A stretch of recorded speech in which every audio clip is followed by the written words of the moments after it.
हमारे नए गली न्यूज़ इंडिया चैनल को सब्सक्राइब करें और बेल आइकन दबाना ना भूलें। बिल्डर गुफरान कुरैशी जो सिरसी वाला बिल्डर नाम से कंपनी है, उसको नागपाड़ा पुलिस स्टेशन ने अरेस्ट कर लिया है। आपको पता होगा कि शुक्ला जी स्ट्रीट में एक बिल्डिंग गिरी थी 27/8 को। टॉयलेट का हिस्सा गिरा था, मिश्रा बिल्डिंग करके थी। जो टॉयलेट का हिस्सा था वो बाजू की जो है निगार सुल्ताना बिल्डिंग जो है 108 बाटली वाला बच्चू बाटली वाला चौल है, उस पर गिरा था।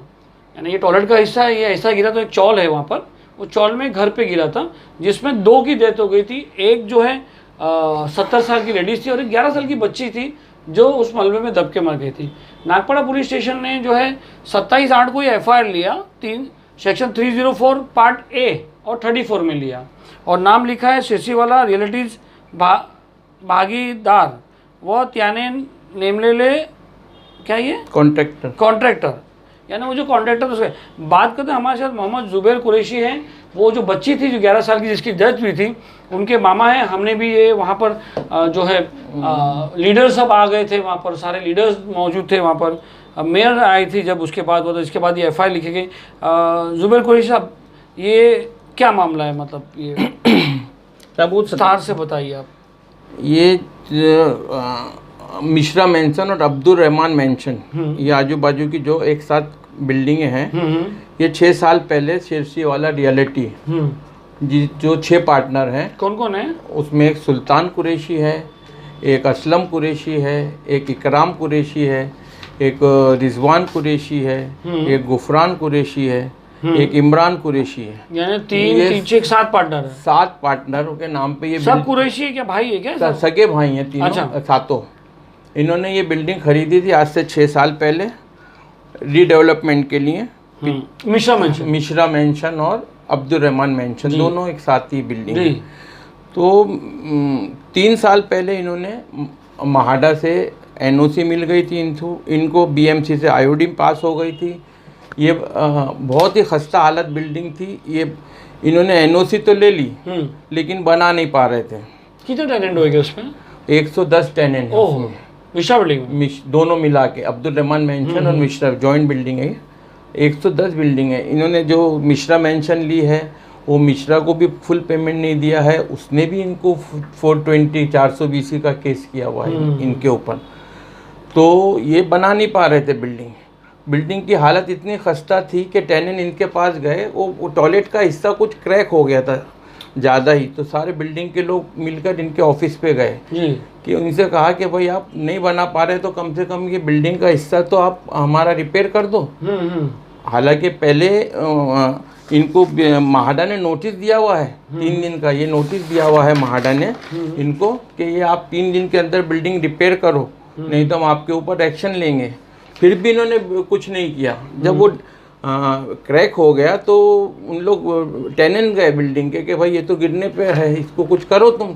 क्योंकि जब BMC या IOD दे देती है या महाडा NOC दे देती है तो उसकी रिस्पॉन्सिबिलिटी ख़त्म हो जाती है। जो भी डेंजर है या कुछ भी गिरेगी बिल्डिंग, रिस्पॉन्सिबिलिटी डेवलपर के ऊपर आती है। जिम्मेदारी वो तो डेवलपर की जिम्मेदारी होती है, उसको देख रेख करना बिल्डिंग की, उसको रिपेयर कराना, जो कुछ भी कराना, जो कि उन्होंने नहीं कराया।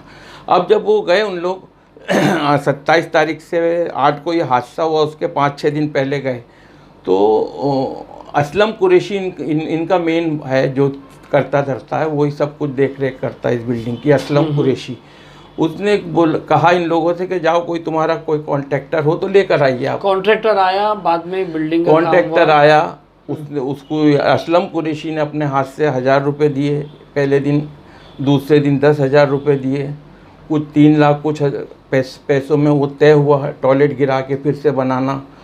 तो वो लोकल कॉन्ट्रैक्टर था ना, इन्होंने ये देखा IOD लेना इनको आता है, सब मालूम है। NOC किस तरीके से ली जाती है मालूम है।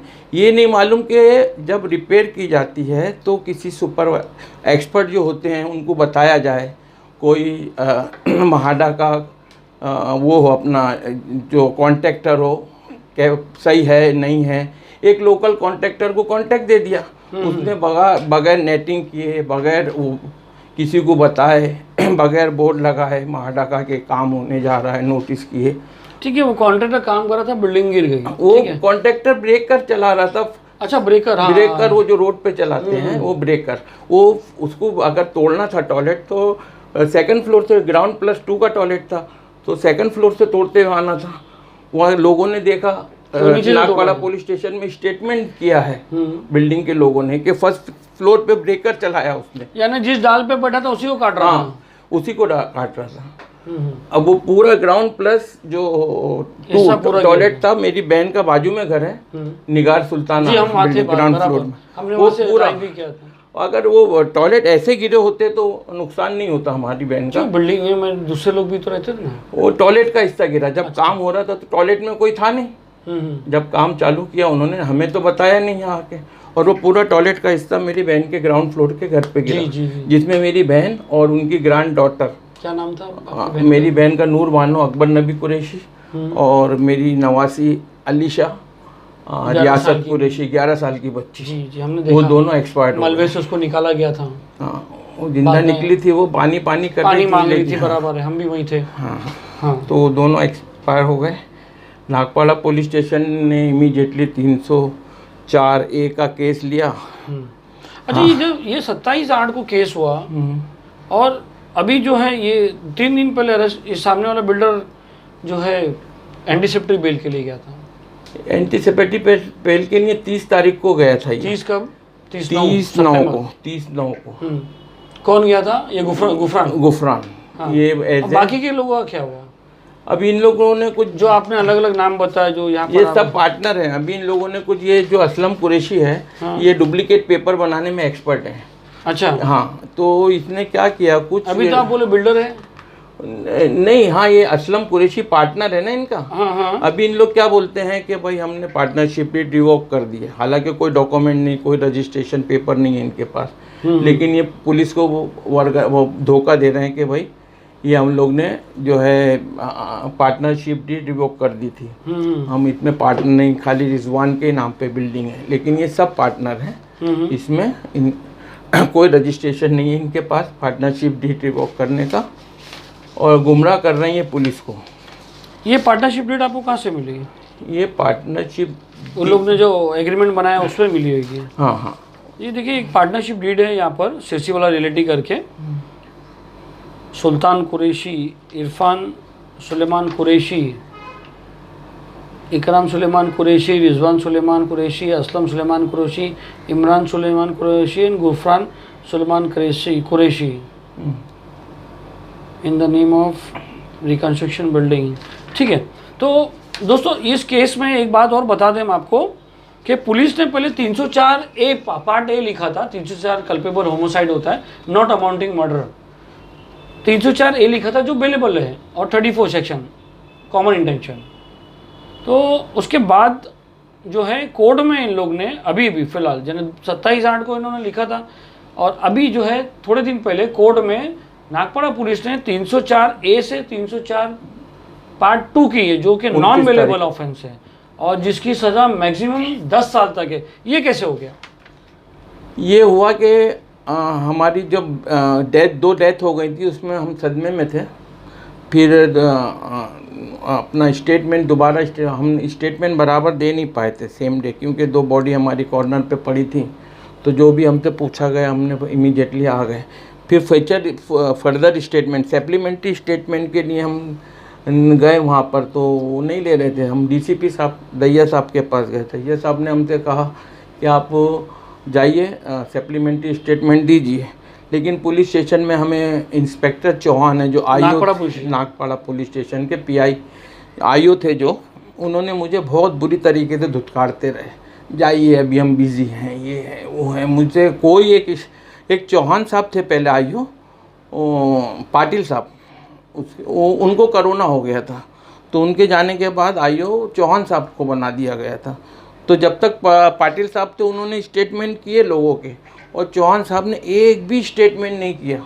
मैं फर्दर स्टेटमेंट के लिए जाता था तो मुझे बस मना कर दिया करते थे।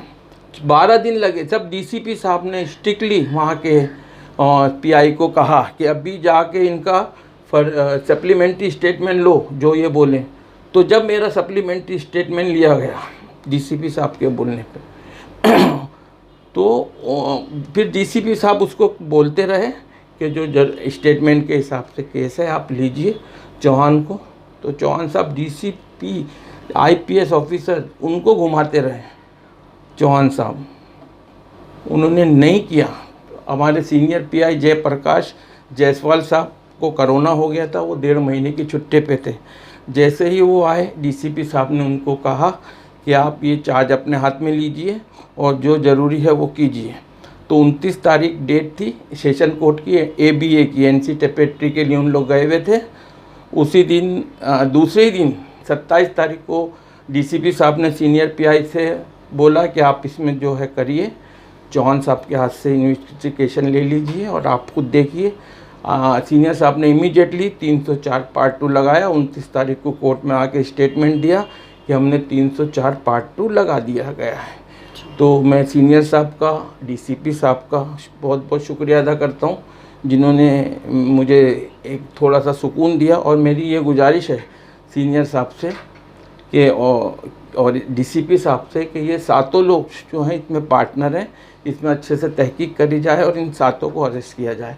और मेरे जो वकील रहे हैं यूसुफ इकबाल यूसुफ कंपनी के जैन शरफ साहब, एडवोकेट जैन शरफ और सलमान साहब, इन्होंने बिना एक पैसा लिए, बग़ैर किसी पैसे के, बहुत बड़े वकील हैं, नरमन पॉइंट पे इनका ऑफिस है, बग़ैर एक पैसे के लिए मजलूमों की मदद करते हैं। इन्होंने मेरा ये काम किया, मैं उनका शुक्रिया अदा करता हूँ। जी, अभी क्या लगता है आपको, ये जो बिल्डर है, जो बाकी के लोग हैं, ये कैसे पुलिस की गिरफ्त में आएंगे? पुलिस इनको ढूंढ रही है। इन लोगों ने कुछ पेपर बना लिए होंगे कि बचने के लिए, क्योंकि वो जो असलम कुरैशी है वो पेपरों में जालसाजी करने में बहुत एक्सपर्ट है। वो उसको पुराने पेपर लेना, ये करना, वो बचने की कोशिश करेगा। लेकिन वो, मुझे उम्मीद है कि हमारे सीनियर पीआई नागपाड़ा ज़रूर अच्छे से तहकीकात करेंगे, उन 7 भाइयों को अरेस्ट करेंगे। तो दोस्तों देखिए, ये केस जो है इस बिल्डिंग का नहीं, हर बिल्डिंग के साथ होता है कि बिल्डिंग जो रहती है खस्ता हालत में रहती है और लैंडलॉर्ड के रहमो करम पे रहती है। हम आप बीच में कादर बिल्डिंग का भी एक एग्जांपल है, जो बाकी सब बिल्डिंग गिर रही है, ये सब इसी से। अपना डोंगरी पे एक बिल्डिंग गिरी थी, यूसुफ मेंशन, वो आप देखिए, उसका भी जो है आप यही हाल था कि बिल्डिंग बनी नहीं बन रही है। दूसरी भी बहुत सारी बिल्डिंगें सिर्फ इसीलिए लटक जाती है कि बिल्डर जो है पहले मलाई खाने का रहता है, जो 33% रहेगा। जैसे अगर आपको किसी को घर बेचना हो, बिल्डर या लैंडलॉर्ड, मलाई खाने के लिए पहले खा जाएगा। आप एक घर बेचो 20 लाख का, वो आपको 33% लेके खड़ा हो जाएगा कि मैं 33% लूँगा, बिल नहीं फिराऊंगा, मलाई खा लेते हैं। मगर जो है ये जो छोटे मोटे काम है, 50,000, लाख, 2 लाख, उसके लिए वो टेनेंट पर डाल देंगे, तुम पैसा निकालो, हम पैसा निकाले। सही बात है भाई, यही चल रहा है ना यहाँ पर। बिल्कुल। तो कहीं ना कहीं गवर्नमेंट को ऐसा लॉ लाना चाहिए जो बिल्डरों की, जो बिल्डर तो नहीं है, लैंडलॉर्ड, ये लैंडलॉर्ड जो है, लैंडलॉर्ड है, बिल्डर है, और ये दूसरे बिल्डर्स लोग कहते हैं। ये क्या करते हैं, प्रोजेक्ट ले लेते हैं हाथ में, कर नहीं पाते, सालों साल रखड़ाते हैं लोगों को, आपस में टेनेंट लोग लड़ते हैं और ये सब होता था, उसमें बिल्डिंग गिर जाती है, जान चली जाती है। अभी इसमें क्या फ़ायदा हुआ इसका, डेवलपर का, टॉयलेट गिरने से? इसके साथ जो टेनेंट हैं वो जाना नहीं चाह रहे थे। इनको मालूम था टेनेंट को कि ये कैपेबल नहीं है। हाँ। ये हमें खाली कराने के बाद बना नहीं पाएगा, मैदान कर देगा। उन लोग को ऐसा डाउट था कि मैदान करके इसकी एफएसआई कहीं बेच देगा वो, क्योंकि ये खुद कैपेबल तो है नहीं। इसमें मैं आपको बताऊं, ये बिल्डिंग खाली नहीं कर रहे थे टेनेंट, ठीक है, क्योंकि बिल्डर को जो है उनको ना रिहेबिलिटेट करना पड़ता, भाड़ा देना पड़ता, वो दे नहीं पा रहा था ना। सुनिए ना, वो तैयार से। अब क्या, ज्यादातर बिल्डर्स क्या करते हैं, बीएमसी माढ़ा से करवाते हैं। यस। ताकि अगर ये बिल्डिंग गिर गई तो माढ़ा उनको अकोमोडेशन मरोल में देगा, इधर देगा, उधर देगा, इसके तो पैसे बच गए ना। बराबर। हाँ। तो ज्यादातर वो इसी कोशिश में रहते हैं कि डायरेक्ट माढ़ा खाली करवाए, ये करके वो करके। हाँ, तो वही हुआ ना। अभी टॉयलेट गिर गया, माढ़ा ने बिल्डिंग खाली करा दी। नहीं, कुछ और जो है ना जुबेर भाई, टेनेंट्स की बहुत कमजोरी है। घरों के अंदर बहुत ज़्यादा जो है, घरों के अंदर डेकोरेशन करेंगे, 5-5 लाख 10-10 लाख का करेंगे, एसी रहेगा, फ्रिज रहेगा, ये वो।